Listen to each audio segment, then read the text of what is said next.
Pero bueno, entonces vamos a comenzar esta clase. Si tienen algún problema, díganme o chateen y vamos respondiendo. Entonces, vamos a hacer la práctica del Ave María, como empezamos la última clase. También porque el aprenderse el Ave María va a ser una de las pocas condiciones de aprobar la materia esta. Entonces vamos a rezar. Jaire María, que Jaritomene. Repitan, por favor. Jaire María, que Yaritoneme, O Kyrios, Coqueiros Metasu, Eulogemene su en Genaisin, Elogemene su engiraisi, Kai Eulogemenos Kokarpos,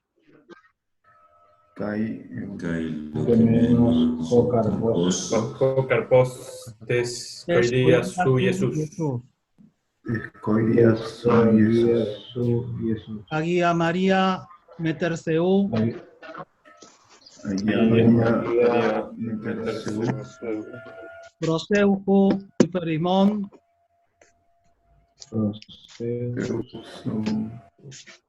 hipergemón, con Amartolom, Camartalón, Nun Cayentohora, ahora, Tu Sanatu Gemón, Amén. Sanatón, Gemón, amén. Muy bien, bueno. Pues, sí, practiquen, lean y practiquen y de paso rezan la Ave María en este mes mariano.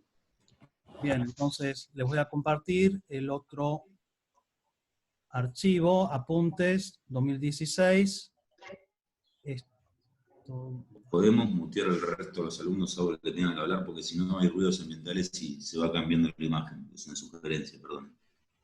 muy bien, como quieran.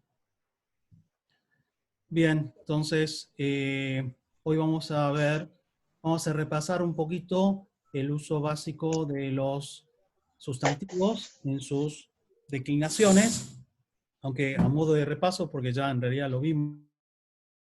Ahí se me apagó a mí. ¿Se me escucha? Bien. Porque coincide con el latín y no es tan difícil.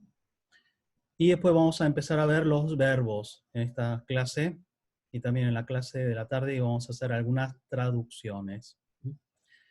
Entonces, aquí en este tema, sintaxis de los casos, usos básicos, dice aquí. Entonces, como vimos ayer, los sustantivos y los adjetivos y los pronombres. ¿Sí? ¿Alguien tiene una pregunta? Emiliano, habíamos quedado que teníamos 2 horas corridas. ¿Hay clase también a la tarde? ¿O no? No, a las 11 y a las 12. Perfecto. Esto es todo por hoy. Después Sí, queda tiempo personal de estudio. sí, por hoy y, Bueno, sí, y la semana que viene.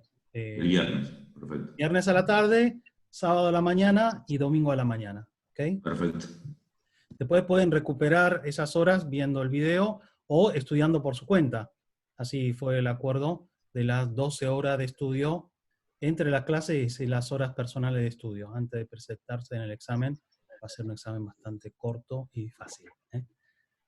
Pero tendrán que saber lo básico. Bien, entonces, nominativo expresa el sujeto de la acción, al igual que en latín. Dice, el predicado en las oraciones copulativas también va en nominativo.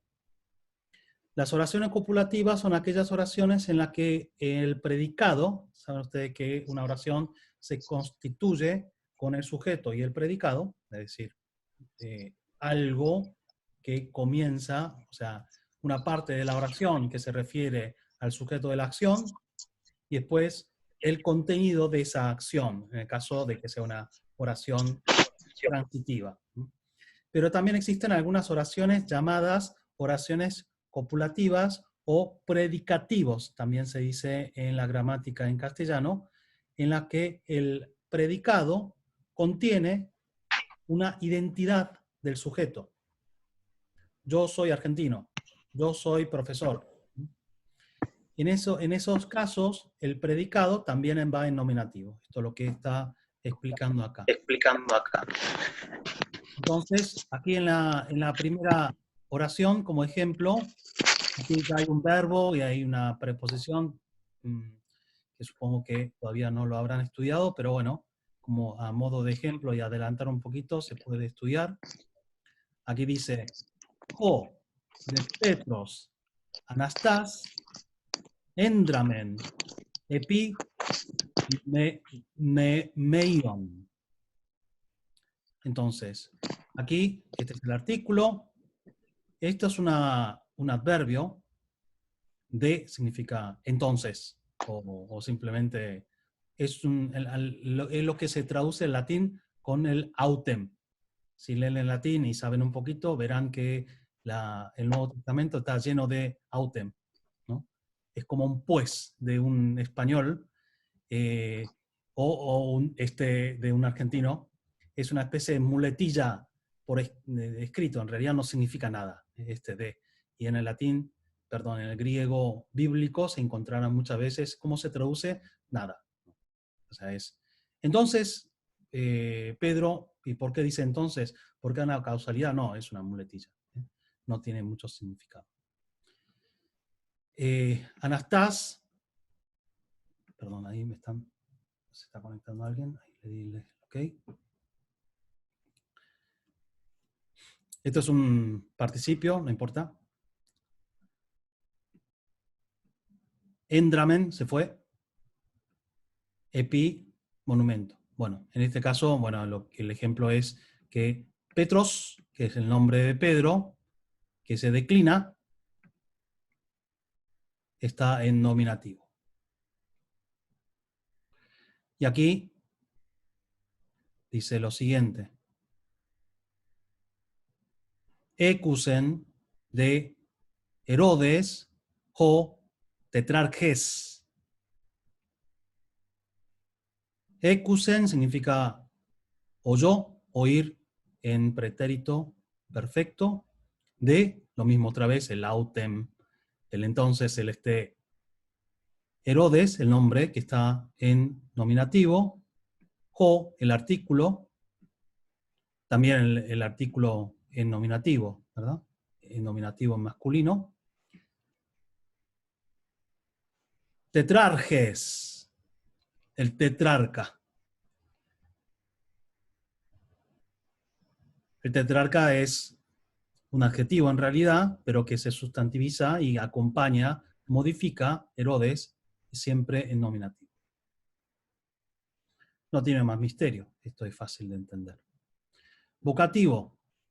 Dijimos también que no lo vamos a estudiar tanto porque prácticamente coinciden todos los vocativos con el nominativo. Es el caso que se utilizan en las exclamaciones o interpelaciones. Suele ir con O, con omega. ¿Sí? Que no hay que confundir con este O, que es omicron o pequeña, que es el artículo. Además tiene la aspiración, el espíritu, en este caso áspero, que incluso hay que pronunciar como una H, una J suave, o Timoteo, o Timoteo, lo está llamando. Acusativo, objeto directo. Perillaben to paidion. Paidion es niño, to es el artículo, tomó al niño. Fíjense que aquí ya esto, a diferencia del latín, el artículo se declina también. Perillaben, pretérito perfecto. Después vamos a ver. Aquí, digamos, el ejemplo es para indicar que esta palabra va en acusativo porque refiere a un objeto directo. Después dice, suele ir acompañado de las preposiciones pros, que significa a hacia, eis, que significa a en. Digamos, esta palabra, digamos, a en es en castellano. Pros es a, eis es en. Al igual que en latín, también existen algunos verbos que prefieren un tipo de acusativo acompañado por una preposición. Que suele decir, este verbo in más acusativo significa tanto, como in eternum, ¿no? In más acusativo en latín significa, indica dirección, ¿no? Indica un concepto más de finalidad, ¿no? Y en griego pasa lo mismo. Y esto, cuando buscan en el diccionario el contenido de algunos adjetivos y también de algunas preposiciones, se indicará que una preposición determinada más acusativo puede tener un contenido determinado, al igual que sucede con el dativo. El genitivo, bueno, al igual que el genitivo en latín, indica posesión. Aquí hay un ejemplo de oración. Kai, to stoma autu, hos stoma leontos. Y su, la de él, digamos, autu es él, ese, este, stoma, boca, estómago, autu. Entonces, su boca, leontos, es león en genitivo. Hos es como, es una preposición de comparación. Entonces, esto se traduciría como la boca de él como la boca de león. Aquí le falta el verbo ser, pero no se supone. Lo mismo la procedencia, que va acompañada de algunas preposiciones como apo, que significa de, desde, o ek, que significa desde o de. Y por tanto, dice aquí otro ejemplo, kai, eidon, exte, talasas, therion, anabainon. Entonces, aquí, talasas, que significa mar, está en genitivo, no está indicando una posesión, sino que está indicando la procedencia de donde vino. Y vi del mar, vi subir del mar una bestia. Eidon, vi del mar, terion anabainon, subir una bestia. Dativo, expresa el objeto indirecto, para él, a él, le he traído a tus discípulos. Dice aquí, esta oración, kai proseneka auton tois matatais su. Aquí lo que nos interesa es tois matatais, matates. Ayer vimos como uno de los ejemplos de una oración de primera declinación, que significa discípulos, está en dativo, porque es el objeto indirecto. También va con preposición en, significa en tal cosa, ¿no? Es una especie de circunstancial. Muy bien.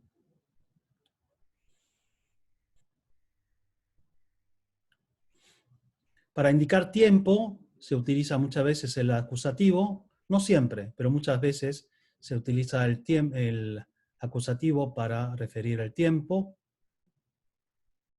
Aquí hay un ejemplo, duo gemeras, 2 días, literalmente, gemeras en acusativo, e indica por 2 días, durante 2 días. Permanecieron aquí, aquel día, dice, mesusin, permanecieron, ten gemeran, aquí, gemeran en acusativo singular, un día, ¿no?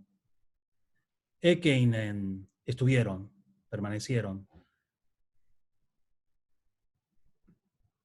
Está en acusativo.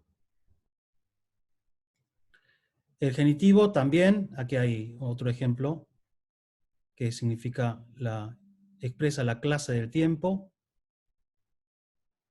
por el día, durante el día. El dativo representa un lugar puntual en el tiempo,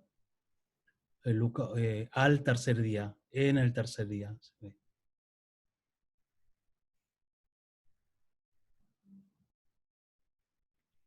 En estos ejemplos dice, no hay preposición, pero también puede llevarla, como en, que en castellano también significa en.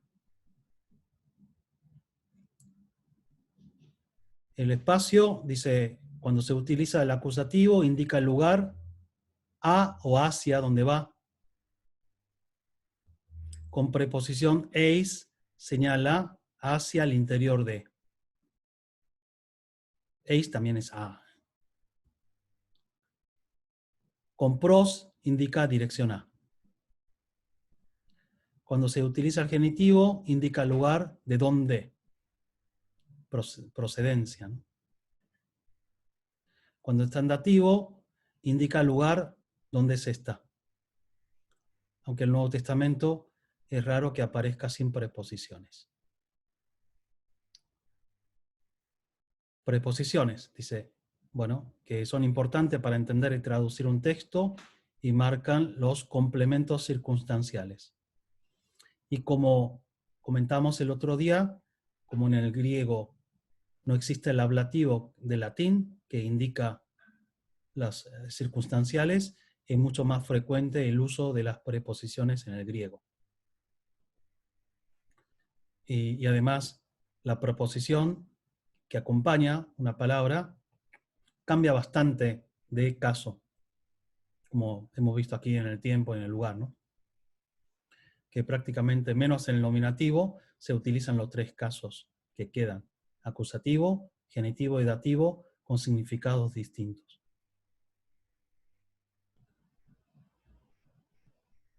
Bueno. Y vamos a ver ya los verbos. Vamos a hacer como una visión, vamos a dar una visión general de cómo funcionan los verbos en griego y después ya vamos a ver una declinación de uno de los tiempos. Primero, entonces, vamos a hacer una visión global, ¿no?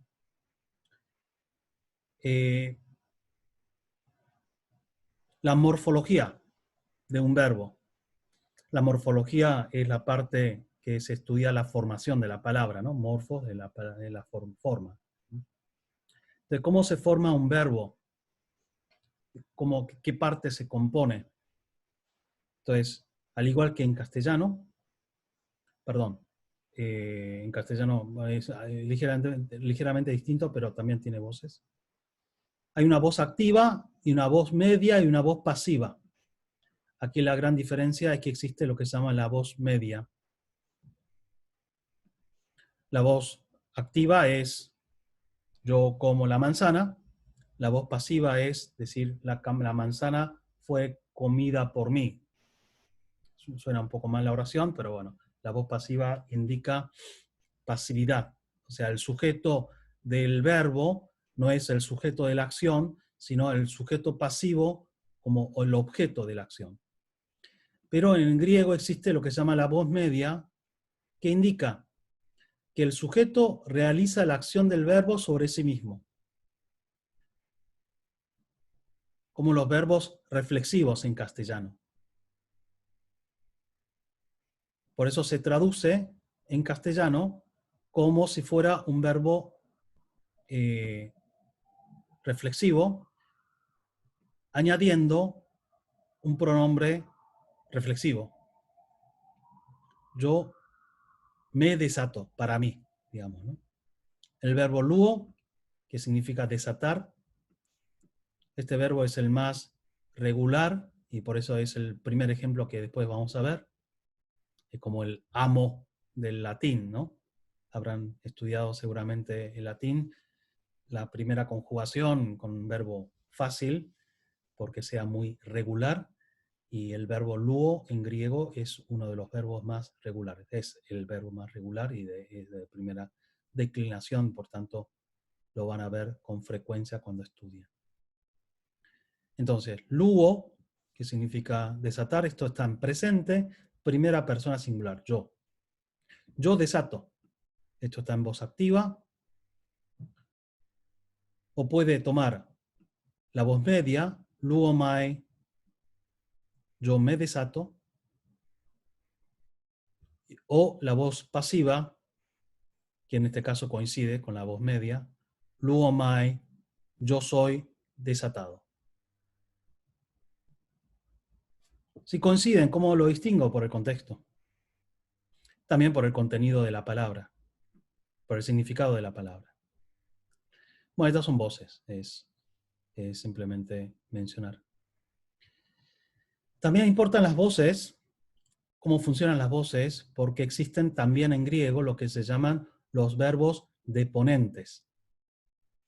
¿Alguien sabe qué es un verbo deponente? Los que hayan estudiado latín. ¿Nadie sabe lo que es un verbo deponente? No. ¿No? ¿Nadie? ¿Cursaron griego? Ahí levanta la mano. ¿Quién es? Los verbos deponentes, yo Santiago Col, Santi. se conjugan en voz pasiva en latín, pero se traducen en voz activa, creo. ¿Puede ser? Muy bien, muy bien. Bueno, sí. Sé que la información humanística en Salta es mucho mejor que en otro lugar. Ese pibe es biker. Muy bien. Entonces, efectivamente, los verbos deponentes son los verbos que se conjugan en voz pasiva, pero tienen significado de voz activa. Y también en griego existen esos verbos, que generalmente también se les llaman, esos verbos, los verbos deponentes, tienen la característica de que por el contenido del significado y la característica deponente, suelen ser verbos como incompletos, que no se conjugan en todos los tiempos y en todos los modos. Bien, modos. Existen 6 modos en el griego, en el verbo en griego. Indicativo, imperativo, subjuntivo, optativo, infinitivo y participio. El verbo en indicativo contiene el significado de la misma acción que significa el verbo. Verbo indicativo es el más frecuente en el uso, ¿verdad? El imperativo indica el imperio, es decir, un mandato. Esto es, yo voy. El imperativo sería, venite, vengan. Un imperio, ¿no? Un mandato. El modo subjuntivo indica, dependiendo del verbo, pero en la mayor parte de los casos, una acción como diferente de la acción del sujeto. El uso de los subjuntivos es bastante complejo, pero bueno, para los hispanoparlantes en realidad no tanto, porque también en castellano existen los subjuntivos y ustedes lo usan con bastante naturalidad. Quiero que vengas. En inglés no existen. Claro, en inglés no existen, entonces es muy frecuente un angloparlante que aprende el castellano y aunque lo aprenda bastante bien, se confunda el uso del subjuntivo, y esto les pasa a bastante gente que conozco, americanos o ingleses que hablan bien el español, pero es lo último que aprenden y le cuesta un montón usar el subjuntivo. Es decir, quiero que vengas. Quiero es indicativo, que vengas está en subjuntivo porque en el caso de que vengas, no coincide el sujeto de la acción con el sujeto de la oración, y por tanto se utiliza el subjuntivo. Ese es uno de los casos del uso del subjuntivo. Es algo más complejo. No creo que nos dé el tiempo para ver, pero bueno. Normalmente es un mundo potencial aparte del subjuntivo, ¿no? No en griego. En griego, el subjuntivo condicional tiene un modo diferente, que es llamado optativo. El modo optativo es como el condicional. Me gustaría, ¿no? Podría ser, ¿no? El modo condicional en castellano coincide con el modo optativo en el griego. En el condicional en castellano, a veces se utiliza el subjuntivo para indicar condicional, porque el condicional, además de la posibilidad, en castellano muchas veces indica simplemente opinión o indica incluso cortesía en el modo de hablar, ¿no? ¿Le gustaría, ¿no?, venir mañana, digamos, en esa pregunta? Digamos, aunque no ¿Me podrías pasar la sal? Claro, exactamente. Es un modo como amable, ¿no?, de plantear algo que no sea tan imperativa, ¿no? Bueno, entonces el modo optativo en griego es el modo que indica el condicional, una posibilidad. El infinitivo es la sustantivación del verbo. Cuando quiero utilizar el verbo como un contenido, como decir, el correr, ¿no? El hablar, como, bueno, eso, convierto el verbo en un contenido. Y puede ser un sujeto, puede ser un objeto. Y en ese sentido, también pasa en latín, pero en el griego es bastante frecuente el uso del infinitivo. Y además, el infinitivo tiene tiempo en griego. En castellano es una forma del infinitivo. Amar, querer, partir. Y no tiene tiempo. Pero en griego sí veremos que tiene tiempo. Participio es la adjetivización o la adverbialización de un verbo. Y también veremos que tiene tiempo. Hay un participio de presente o un participio de pasado. Habitualmente el participio del presente del griego se traduce como un gerundio al castellano, y el participio pasado se suele traducir como un participio en castellano. Es decir, cortado. Eso es un adjetivo que viene del verbo cortar. Es el contenido, la respuesta de haber obrado esa acción, ¿no? Yo corté, entonces quedó cortado. Entonces, eso es un participio en castellano, ¿no? En griego también sería un participio, pero de pasado. Porque si yo digo cortando, que es un gerundio en castellano, en griego lo dirías con un participio del presente. Bien, entonces esos son los 6 modos.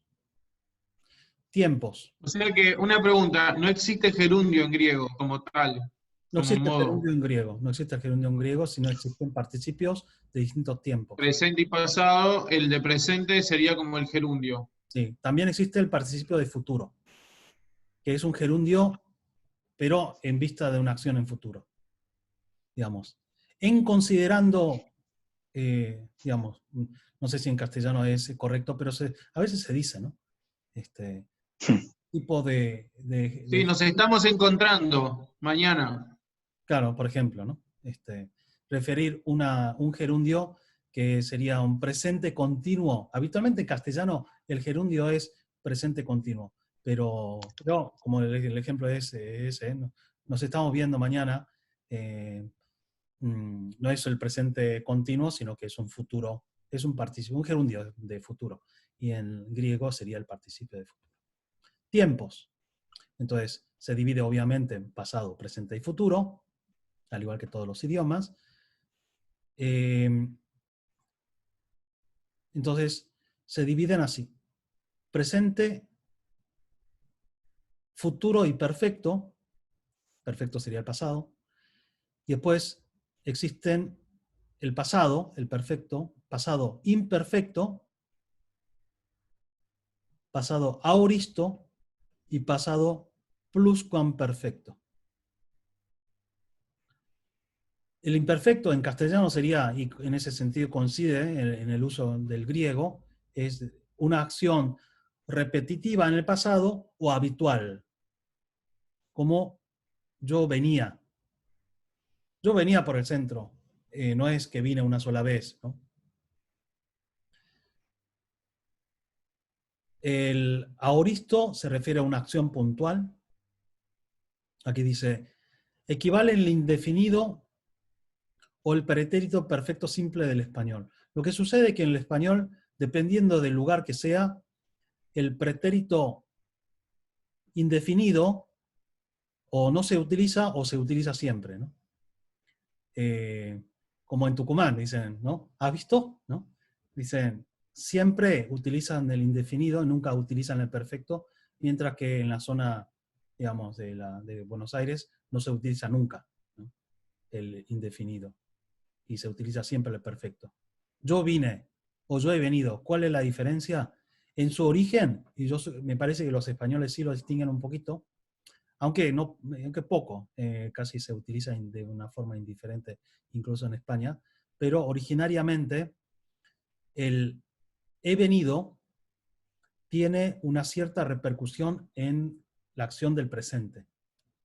Es un acto que, perdón, al revés.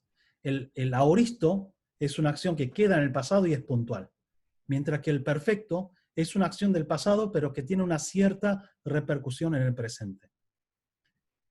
Esto en el inglés sí que lo distinguen un poquito. Sí, con nacimiento. I have born, por ejemplo. Esa es una Claro, típica, sí, de que porque sigo vivo, por eso claro. tiene impacto en el presente. Sí, sí. O incluso una cierta acción. Lo que pasa es que también en el inglés, como no tienen el imperfecto como modo, el inglés es un idioma muy pobre en forma verbal, ¿no? Pero bueno, vale digamos, esa distinción. I visited New York, ¿no? I have visited New York. Como cuando digo I have visited New York, me refiero que lo digo como una experiencia, ¿no? Digo, lo digo desde el presente, y cuando digo I visited New York, lo que quiero decir sobre todo es el hecho de haber visitado, no de la experiencia subjetiva personal. Es un matiz, ¿no? Que los parlantes lo saben usar bien, lo que hablan ese idioma lo saben usar bien, pero si lo quieres traducir a otros idiomas es difícil, ¿no? Como, ¿cuál es la diferencia entre I visited New York o I have visited New York? En castellano lo traduciría casi igual, pero tiene un matiz distinto. Lo mismo que el matiz diferente de los griego parlantes, del aoristo y del perfecto. En alemán se usan los dos y se usa más el participio, y el del imperfecto o el perfecto se usa para escrituras, para escribir más bien. Muy bien, bueno. Otro idioma muy completo, el alemán, muy completo. Así será. Muy bien. Números, esto algo comentamos, hay los verbos en singular y en plural, pero existe también lo que se llama el dual, que en el Nuevo Testamento no se utiliza casi nunca, y por tanto no lo vamos a ver, simplemente que sepan que existe la forma dual de conjugar los verbos.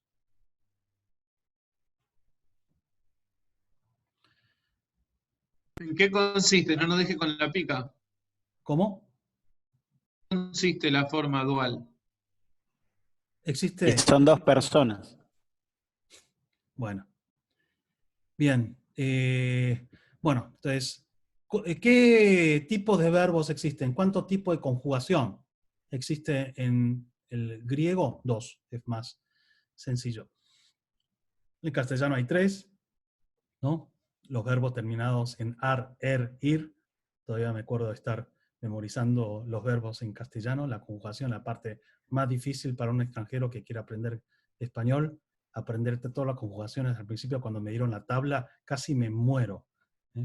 Como un verbo tan simple como venir se conjuga en 280 formas, ¿no? Y yo decía, el castellano es imposible de aprender. Y en cambio el coreano, que los verbos no se conjugan, es tan fácil. No sé cómo todo el mundo no habla el coreano, porque es un idioma tan fácil, tan simple. Los verbos no se conjugan, ¿no? Entonces, yo vengo, se dice igual que tú vienes, o él viene, o él vino, o él vendrá. Entonces, ya está, él vino, en todo caso le añadís si fue antes, durante o después.